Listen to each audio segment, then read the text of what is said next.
They call you a fool, a shadow, a name not worth remembering. They speak over you in meetings, they look through you at gatherings, they dismiss your ambition with a condescending smile. Good, let them. For in their arrogance, they are forging the very crown you will one day take from their heads. The greatest throne is built in the shadows of their contempt. The question is not if you will have power, but if you possess the discipline to remain invisible until the moment to strike is absolute. There is a feeling, a sensation as old as humanity itself. It is a sting, sharp and cold, that travels through you when a gaze of dismissal passes over you. It is the bitter taste of an idea unheard, an opinion discarded without consideration. It is the quiet humiliation of being deemed irrelevant. In that moment, an instinct ignites within you, a primal fire. It is the ego, and it screams for justice. It demands to be seen, to be heard, to be acknowledged. It craves validation. It yearns to stand up and shout, "You are wrong about me, I am a force, I am significant." This is the common path. This is the reaction of 99% of all people who walk this earth. They take the bait. They leap into the arena, desperate to prove their worth to those who have already judged them. They engage in a loud, frantic, and exhausting battle for respect, a resource that their opponent holds and can withhold at will. They do not realize they have already lost. For the moment you react, you have surrendered control. You have allowed another's perception to become your reality, their opinion to become your battlefield. You are now a puppet, and your strings are pulled by your desperate need for their approval. You thrash against their judgment, and the more you struggle, the more you validate their initial assessment of you. Emotional, predictable, and easily controlled. This is the fool's war. It is a conflict fought on enemy territory, by enemy rules, for a prize the enemy defines. It is a bonfire of your own energy, burning your focus and your strategic calm for a fleeting moment of hollow validation. But there is another way, a path that is silent, patient, and imbued with a power so profound it becomes almost invisible. It is the path of the strategist. The ancient general Sun Tzu, in his timeless treatise, The Art of War, did not teach warriors to be the loudest on the battlefield. He taught them to be the most intelligent. He understood that true power is not found in the clash of swords, but in the subtle manipulation of the conditions that precede the battle. His most vital lesson for our purpose is this: appear weak when you are strong, and strong when you are weak. This is not a call for simple deception. It is a profound insight into the nature of power and perception.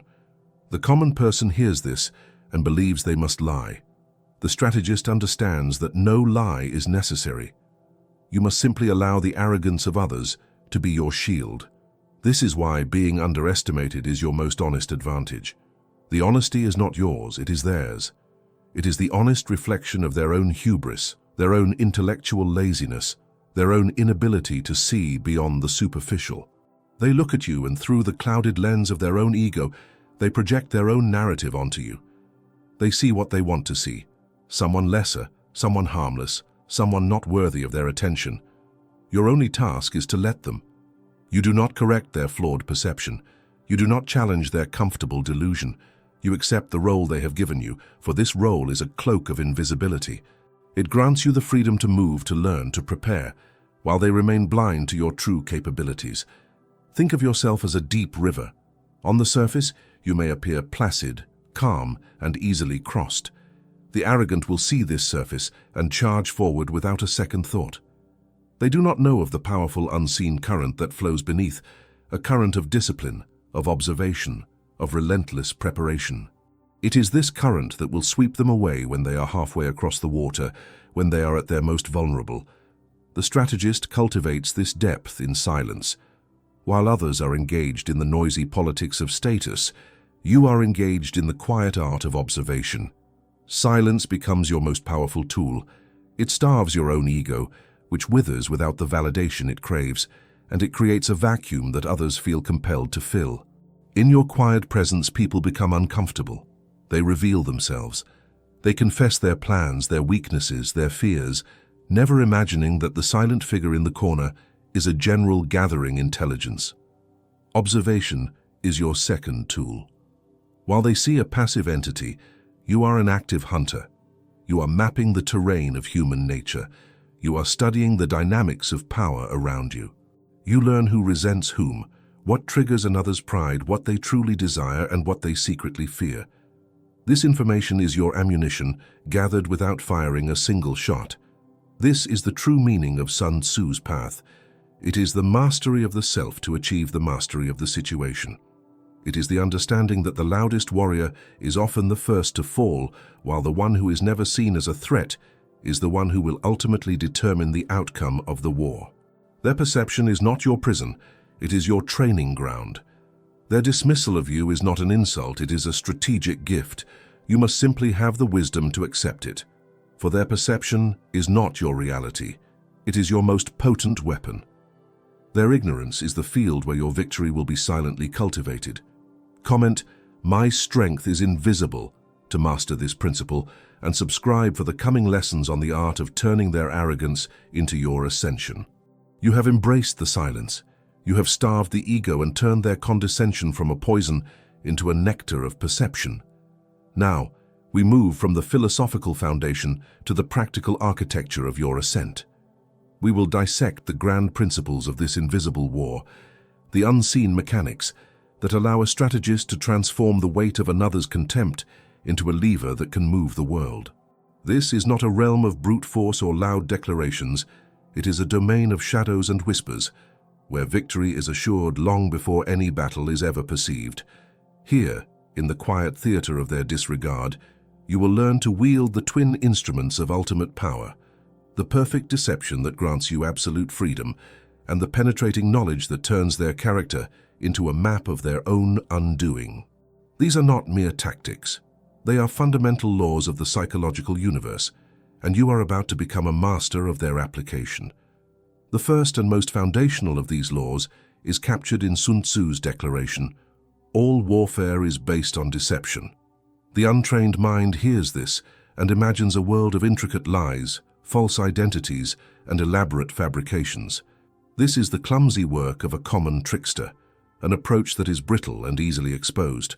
The master strategist understands a far more profound and sustainable form of deception, the deception that your opponent creates for himself.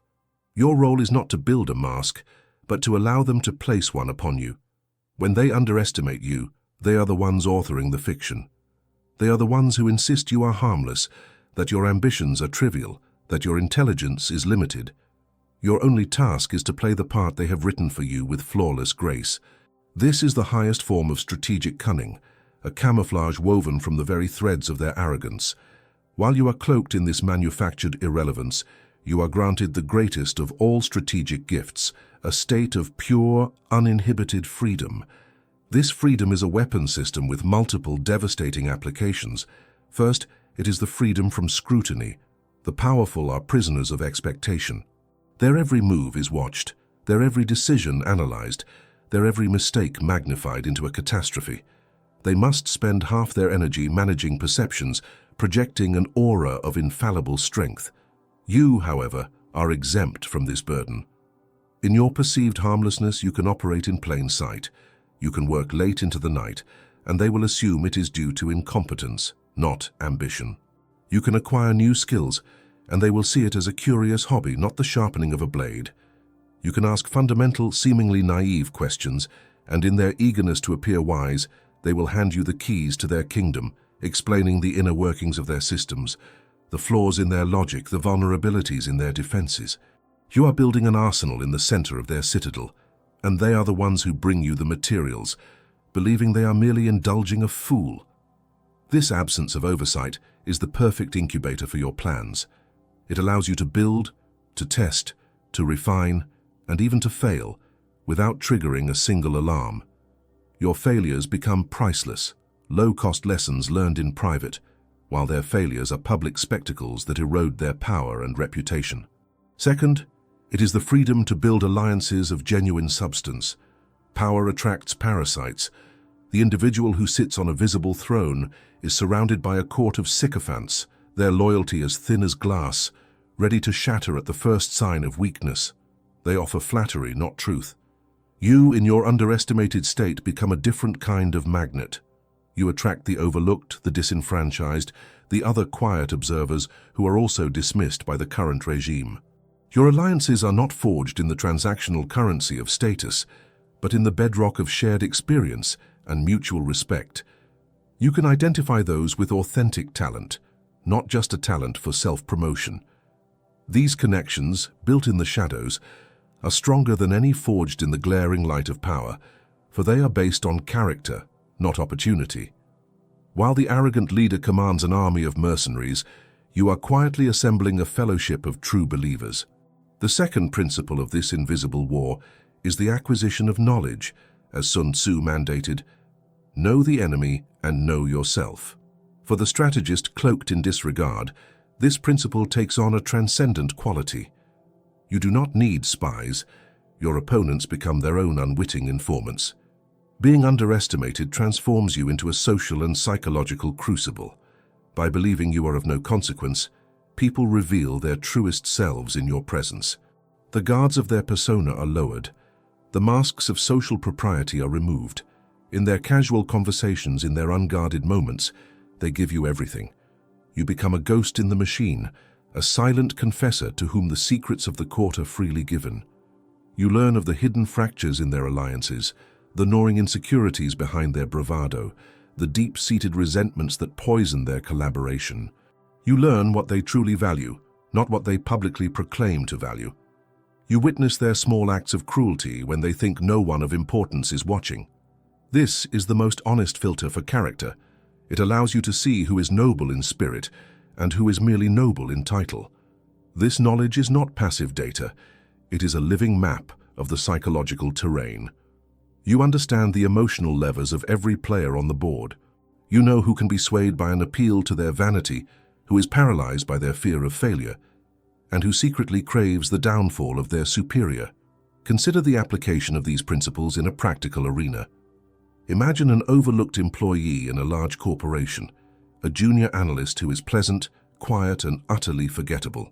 The executives discuss sensitive merger plans in front of him, seeing him as little more than furniture. He absorbs the strategic direction, the financial vulnerabilities, the personality clashes within the leadership team. He is assigned the mundane task of organizing old project data, and in that punishment, he uncovers patterns of failure and success that no one else has ever bothered to see. He uses his freedom from scrutiny to develop a new analytical model in his own time. He builds quiet friendships with overlooked engineers in other departments, forging a network of competence that bypasses the formal political hierarchy. When a crisis inevitably strikes, a crisis born from the very arrogance and blindness of the leadership, and everyone is scrambling for a solution, this quiet analyst does not offer a loud opinion. He presents a finished, tested, and devastatingly effective solution. It is not an idea, it is a functioning reality. The victory is so sudden, so complete, that it feels like magic to the uninformed. But it was not magic. It was a war fought and won in silence, using their disregard as both a shield and a key. The balance of power does not just shift, it shatters and reforms around him, the new undeniable center of gravity. This is the path. Deception grants you the space to operate, and in that space, you gather the knowledge that will illuminate the precise moment and method of your decisive action. Your opponents are too busy looking for a visible threat, a charging army, while you, the unseen force, are already inside their walls, rewriting the future. You have now grasped the external principles. You have learned to wear their disregard as a cloak of invisibility, granting you the freedom to move and the clarity to see. You have understood that their arrogance is the very instrument that feeds you the knowledge required for your ascent. But this external strategy, no matter how brilliantly conceived, is a hollow shell if the internal architect is weak. The most formidable fortress can be betrayed by a single traitor within its walls. We now turn our gaze inward, to the most crucial and difficult terrain of all, the battlefield of your own mind. For it is here, in the silent, swirling crucible of your own thoughts and emotions, that the war is truly won or lost. The world outside is merely a reflection of the order or chaos you cultivate within. The supreme strategist is not first and foremost a master of others. They are an absolute sovereign of the self. Before you can hope to command the perceptions of your rivals, you must first conquer the riotous insurgency of your own ego, your own pride, and your own impatience. The first and greatest victory, the one upon which all others are built, is the victory over the self. Within every individual rages a constant and ferocious internal war. On one side stands the strategist, calm, detached, patient, its gaze fixed upon the distant horizon of the ultimate goal. On the other side stands the ego, a tempestuous beast fueled by emotion, craving immediate gratification and screaming at every perceived slight. When you are underestimated, it is the ego that feels the sting. It is the ego that flushes your face with anger, that quickens your pulse, that clouds your judgment with a red mist of indignation. It bellows, "They cannot treat me this way. I must prove them wrong, now." This impulse is your primary internal enemy. It is a saboteur disguised as a loyal defender. To follow its command is to abandon all strategy. The strategist must learn to observe this internal storm with the dispassionate curiosity of a meteorologist watching a distant hurricane. You must acknowledge the energy of the emotion, but you must not become the emotion itself. You must let the wave of anger or humiliation rise, crest, and then crash against the unbreachable seawall of your discipline, receding back into the ocean of the mind without ever touching the citadel of your rational thought. This is achieved through a profound and relentless practice of detachment. You must reframe the nature of the insult. An insult is not a fact, it is a piece of data. Their condescension is not a reflection of your worth. It is a broadcast of their own limitations. You must learn to depersonalize their actions. Their dismissal of you is not about you. It is about their need to feel superior, their intellectual laziness, their fear of a potential rival, their adherence to a superficial social hierarchy. When you see their actions through this lens, the emotional charge is neutralized. It ceases to be an attack and becomes instead a valuable piece of intelligence. You learn what they fear, what they respect, and how they judge the world. This information is infinitely more valuable than the fleeting satisfaction of a witty retort. The strategist does not suppress emotion, a futile and exhausting endeavor. Instead, they transmute it. The raw energy of anger, which the common person wastes in a pointless outburst, is captured, refined, and channeled. It becomes the fuel for your silent work, the heat in the forge where you sharpen your skills, the relentless drive that keeps you focused while others are distracted by their own petty dramas. You turn the poison they offer you into your personal elixir of motivation. This is the alchemy of the mind, and it is the secret source of the strategist's unshakable calm. Once this internal sovereignty is established, you can begin to deliberately shape the psychological battlefield around you. Your control over your own perception allows you to manipulate the perception of others with surgical precision. Remember, the goal is not to be liked or hated. Those are emotional responses you have no interest in provoking. The goal is to be perceived in a way that most effectively serves your long-term strategy. In this case, it is the deliberate cultivation of the underestimated persona.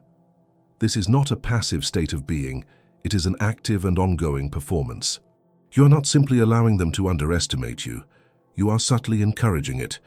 You become a master of calculated mediocrity in all unimportant matters. You do not offer brilliant insights in every meeting, for that would raise your profile.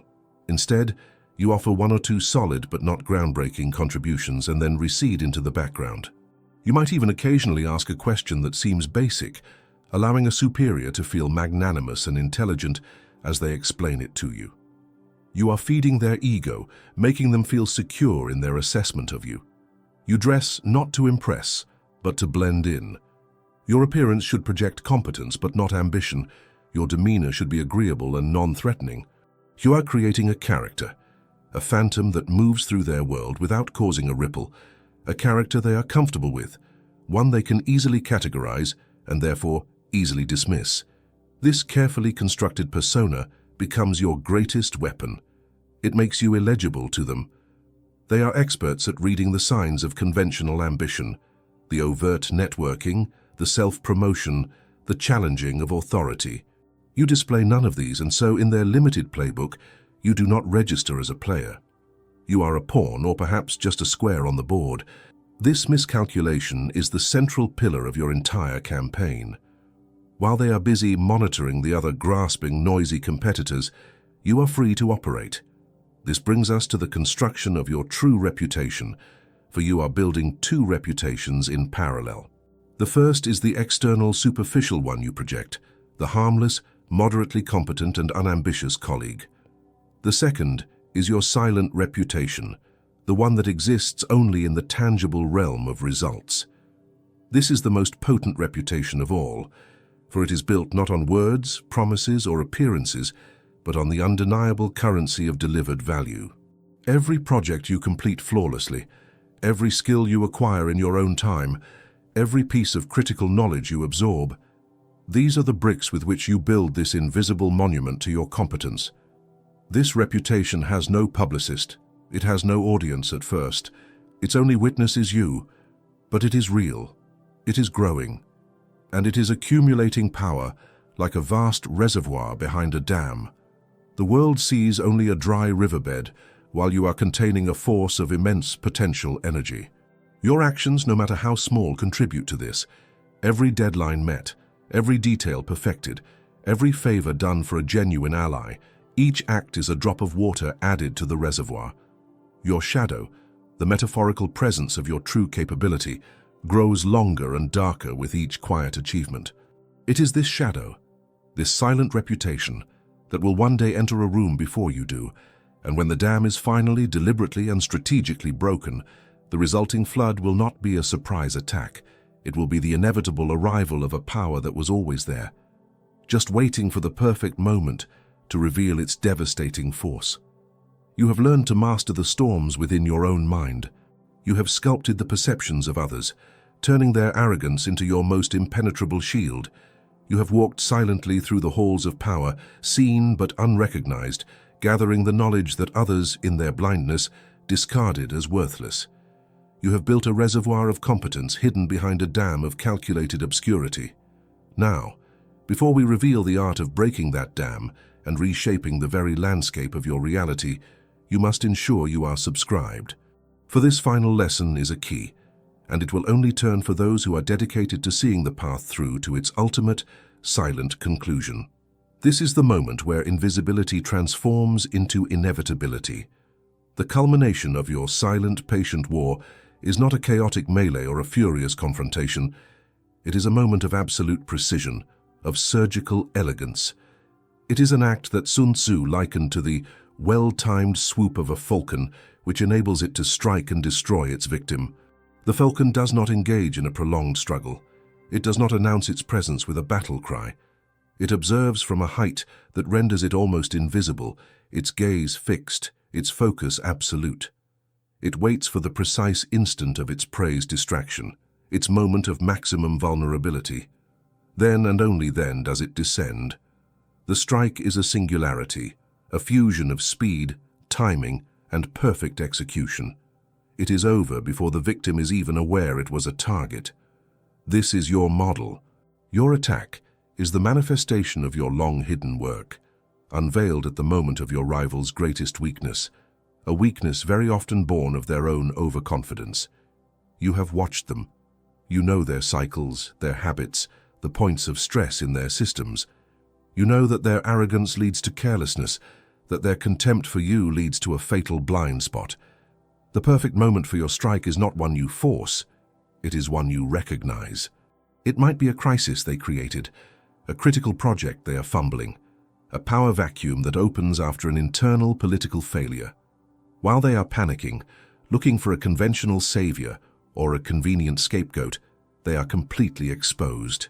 Their focus is externalized, their defenses are down. It is in this pocket of chaos that you introduce your perfect order.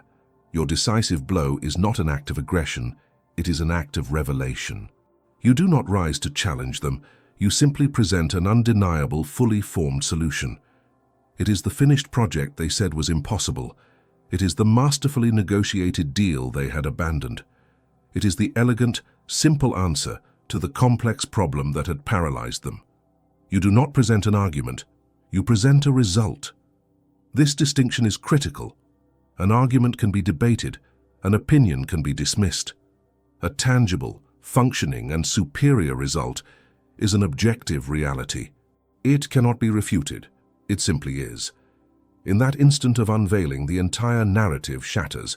The meticulously crafted perception of you as harmless and mediocre vaporizes, replaced by a shocking and irrefutable display of hyper-competence. The psychological impact of this is devastating to your adversaries. It is not merely that they have lost, it is that the entire foundation of their judgment is revealed to be a fraud. They did not just fail to see your strength, they failed to see reality itself. This breeds a unique form of shock and awe, a cognitive dissonance so profound it paralyzes them. They are forced to reevaluate not only you, but their own intelligence, their own perception, their own fitness to lead. You have not simply defeated them in a contest, you have invalidated their entire worldview. And you have done so without ever raising your voice, without ever launching a personal attack, using only the clean, cold, and undeniable power of your work. With the decisive blow landed, the second, more critical phase begins. The consolidation of victory and the establishment of a lasting peace. The amateur celebrates, they gloat, they seek apologies and retribution. This is the act of an ego, and it plants the seeds of future rebellion. The master strategist does not celebrate. They observe. They are calm, magnanimous, and almost somber in their victory. Your work has spoken for you, there is nothing left for you to say. Your demeanor in the aftermath is as crucial as the act itself. You show no surprise at your own success. This conveys that for you, this outcome was always a certainty. Your composure is unnerving to others. It suggests that this grand display was merely one of 100 plans you have in reserve. It creates an aura of profound, unknowable depth. The goal now is not to punish the vanquished, but to absorb their power and stabilize the new reality that you have created. The old order has collapsed, and in the ensuing vacuum, your demonstrated competence becomes the new organizing principle. The true victory is not the moment of the strike, but the new equilibrium that follows. It is the peace that settles over the landscape after the storm. By solving the critical problem, you become indispensable. By revealing your hidden strength in such a dramatic fashion, you deter all future challenges. Your reputation, once a cloak of invisibility, now becomes a suit of armor. The memory of your decisive action precedes you. It whispers in every meeting you attend, in every negotiation you enter. Others become hesitant to challenge you, not because you are a tyrant, but because they are now profoundly aware that they do not know the full extent of your capabilities. They will always suspect that you are 3 steps ahead, that what they see is only a fraction of your true power. This fear of the unknown is a far more effective deterrent than any overt threat. You have established a lasting peace on your terms, a state where direct conflict becomes unnecessary. Your influence is no longer something you must fight for. It is a fundamental law of the new environment you have engineered. You have won the throne, and the most remarkable thing is you never had to ask for it. The throne was a consequence, a byproduct of the value you delivered at the moment of maximum leverage. So we conclude with a final, essential truth about the nature of power. The common view of power is a throne room, a place of bright lights, loud proclamations, and visible authority. It is a king who must constantly guard his crown from those who wish to seize it. But this is a fragile, exhausting form of influence. The ultimate power is not the throne itself, but the position of the architect who designed the entire palace, who knows its secret passages, its structural weaknesses, and who can, if necessary, bring the whole edifice down. The strategist does not seek the gaudy throne. They seek to become the silent, invisible force that shapes reality itself, creating a system where their success is a structural inevitability. The supreme power is the power to make conflict irrelevant. The highest victory is the one won without a single battle. To be underestimated was not your curse, it was your privilege. It was your training ground, your camouflage, and the very raw material from which you forged an unassailable authority. The ego is offended by being overlooked. The strategist understands that to be overlooked is to be given the keys to the entire kingdom.